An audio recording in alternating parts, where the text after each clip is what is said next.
Vdekja e këngëtarit të njohur Shpat Kasapi më 26 nëntor pas një ataku kardiak në Itali, tronditi thellë publikun shqiptar dhe maqedonas. Artisti dashur për breza të tërë, ai u shua papritur teksa ndodhej në Itali së bashku me bashkëshorten e tij, Selvien, për të kujdesur për shënjetin e djalit të tyre të vogël, Roelit. Lajmi i humbjes së tij u përhap me shpejtësi, duke sjellë një dhumbje të madhe për familjen, miqt dhe komunitetin artistik. Ditët që pasuan ishin të mbushura me ankth për familjen, pasi duhej të kryeshin të gjitha procedurat ligjore për kthimin e trupit në vendlindje. U deshën disa ditë që trupi i Shpatit të mbërrinte në Tetov dhe më 30 nëntor u organizua ceremonia mortore.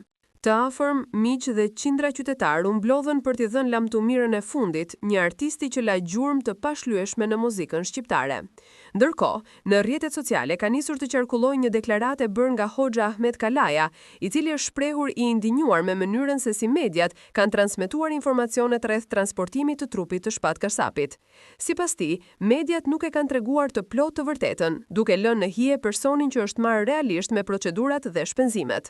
Kalaja deklaroi publikisht se ishte Mariglen Shehaj, babai i Amarit, ai që u mor personalisht me të gjitha shërbimet para dhe pas vdekjes së Shpatit, duke përfshirë edhe transportimin e trupit nga Italia në Tetov. Ai e quajti këtë një gjest të madh, të bërë me zemër dhe për kushtim, duke e vlerësuar si një akt nderi dhe humanizmi që meriton të përmendet.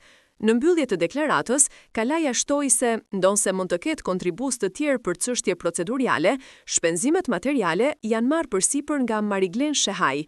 Ai e përfundoi mesazhin me falënderime dhe lutje, duke e quajtur këtë veprim një vepër të bekuar dhe një shembull të vërtet vëllazërie në ditë të vështira.